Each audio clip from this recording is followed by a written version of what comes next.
You know, you kind of have to wonder, if the women have truly won the war of the sexes, why are they so interested in the most boring, clueless schlup in the entire world?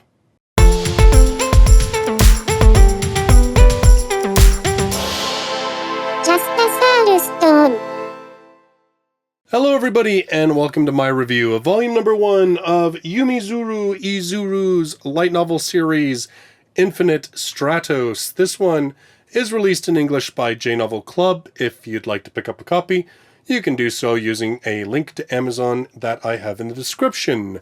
This one in Japan has 12 volumes currently released. The 13th volume, it has now been announced, will be the last volume of this series. This series is a little bit older. It was released, started releasing back in 2009.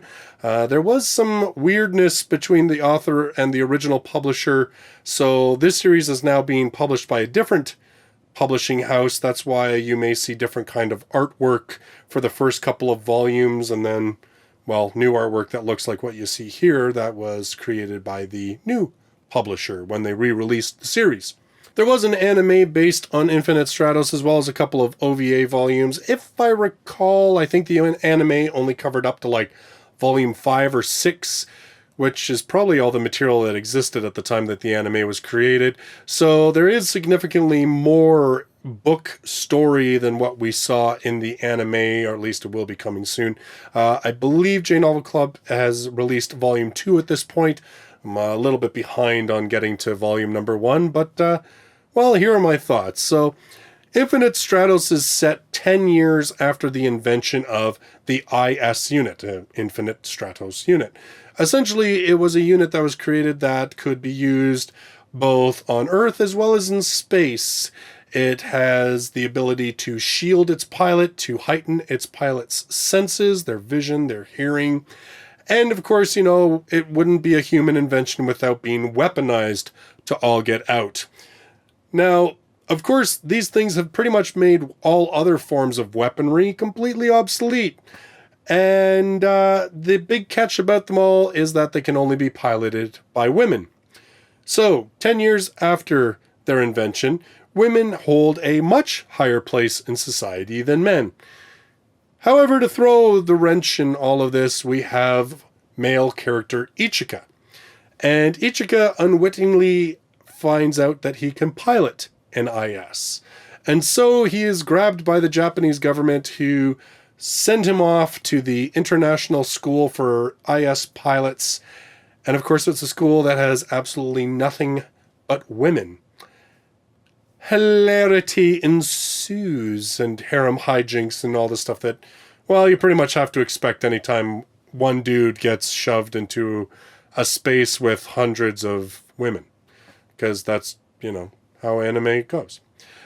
This one, interestingly enough, now, if you take a look at it from the point of view of being sort of a novelization or a writing take on the sort of bishoujo dating type games where you have a male character who is so vanilla half the time he doesn't even really exist. It's just first person and you choose what he says, and is chased after by numerous girls, and is pretty much clueless about all of that until ultimately you choose a girl at the end.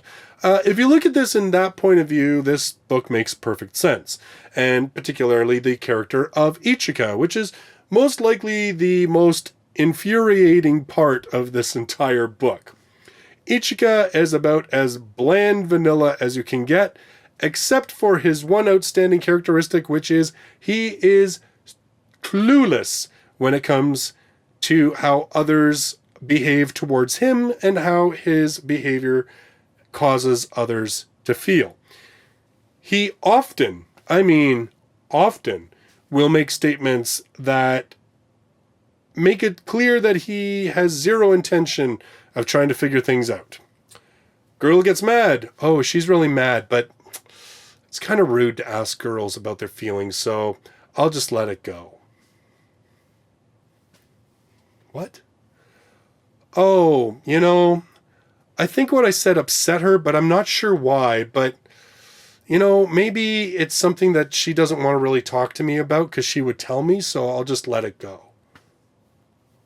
What? What? What? All the time, this happens through the book. All the time.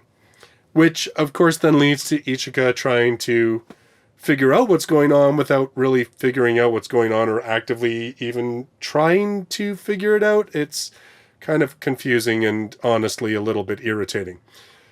The bulk of the story focuses on Ichika as well as three other characters. His old childhood friend Hoki, who is from Japan. His old childhood friend Rin, who is from China. And a girl that he meets at the school named Cecilia, who is from Britain. Of course, they are all IS pilots.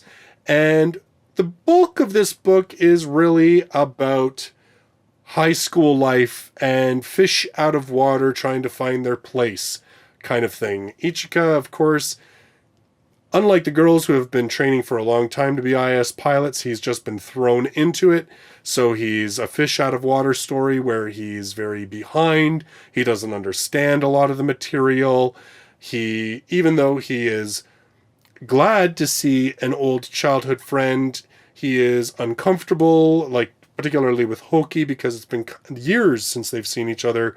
So he's uncomfortable because he doesn't know what their relationship is like anymore.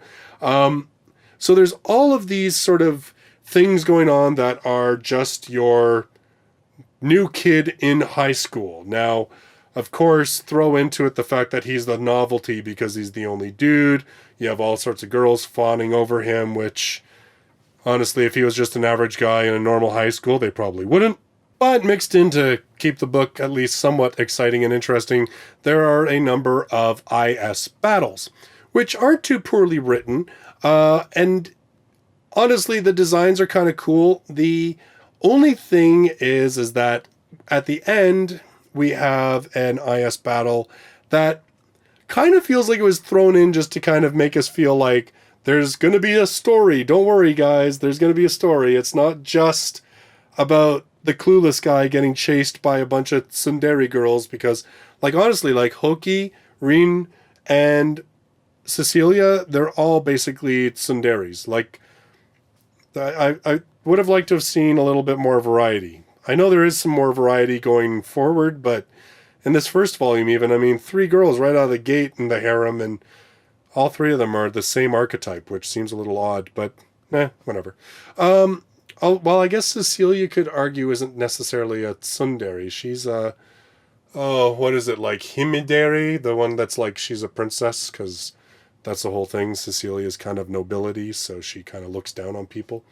So I guess you could argue in a way that she's kind of that as well. Which still doesn't make it seem like a lot of variety, I gotta be honest.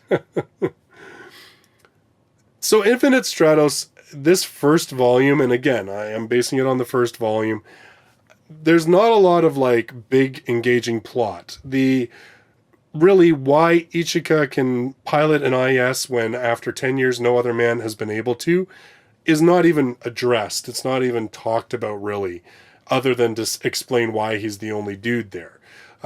So that, what you could think is probably the more interesting part of the story, is not even addressed. As I said, really any kind of conflict, like larger, wider scale conflict, doesn't happen until near the very end of the book. And other than that, it really is just a bit of interpersonal misunderstandings and hijinks type things that go on between Ichika and sort of the 3 main girls. And the one thing I'll say that I was kind of surprised by, because I remember like the anime having a lot of fan service, particularly as it kind of went on, particularly if I recall the OVA episodes. But this first volume was really, really light on the fan service and ecchi bits. Like, there is basically the one scene where, of course, there's a girl comes out of a shower where Ichika isn't expecting it, because, I mean, why would you expect a girl to walk out of the shower in an all-girls school when you're the only guy? But anyway, it doesn't matter. It had to happen. I mean, it's just a given. But I mean, really, other than that, there's not a lot. There's really not a lot. I was kind of surprised, I'll be honest. I thought, given the whole setup of this, I was like, there is going to be nothing but, like, accidental skirt flips, accidental groping, I mean, I don't remember the anime very well, but I kind of just, I guess this is what I have been trained to expect. And there really wasn't a lot of that. I have to be honest, there really wasn't. It was a lot more just saying stupid things and getting in trouble because of your runoff mouth kind of stuff that happened. So if you're really looking for that kind of stuff, you'll probably be disappointed. Like I said, the action sequences, not too bad.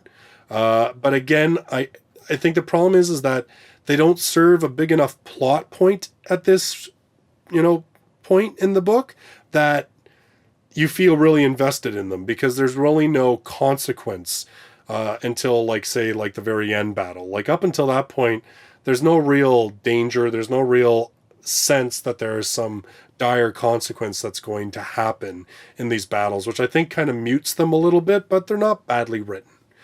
So all in all, Infinite Stratos Volume number 1, it's kind of like a bland, it's okay. It's not bad. It's okay.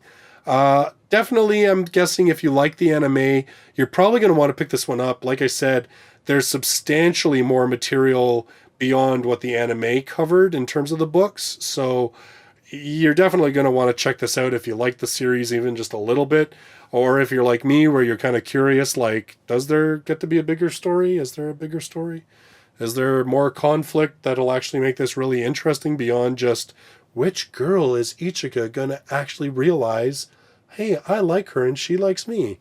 I'll laugh if, this gets to volume 13 at the end and, he doesn't pick. It just ends. It'll be interesting to see, if there would be any, fallout from that in the fan community. In any case, like I said, volume number 1, if you're really unfamiliar with this series, I don't know if picking this up and reading it cold is going to make you go, oh, I really like this, I'm going to read more of it. It's certainly not pushing your gray matter a lot, and it's a lot of it is there's some slapstick between Ichika and his sister.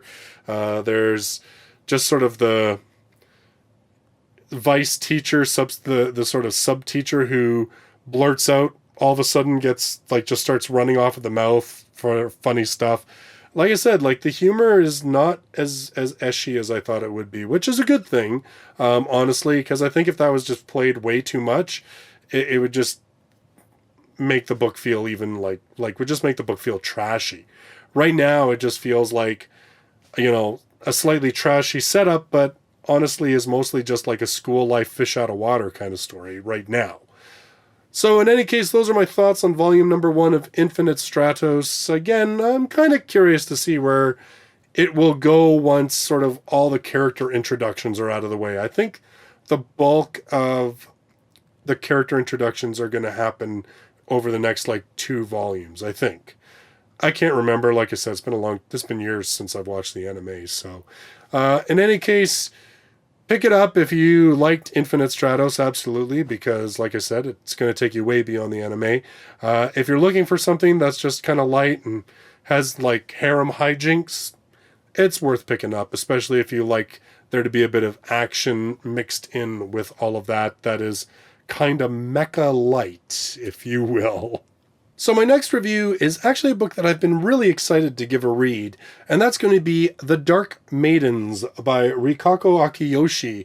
Now, if you follow the channel, a couple weeks ago I put out a video where we were given the opportunity to submit questions to Miss Akiyoshi via the English publisher Vertical that brought this book out. I've got her answers back. And so I'm going to be doing sort of a 2-video special. I'll be doing the video with my review of The Dark Maidens, and then I will be going over Miss Akiyoshi's answers to our questions that were submitted. And it's really cool because Miss Akiyoshi actually studied in America, she was actually at an American university. So she has answered all the questions herself. It's not even she answered and then those were translated and everything else. Nope, directly the author's words, which I think is pretty awesome. So I will have that to share with you in a couple days, as well as my review of the mystery novel, The Dark Maidens. So if you're brand new to the channel and you love light novels, you should subscribe. I do 2 to 3 reviews every week, as well as a weekly countdown of the top 10 best-selling light novels in Japan. Thank you so much for joining me in this video. I look forward to seeing you in the next one. Till then, bye-bye for now.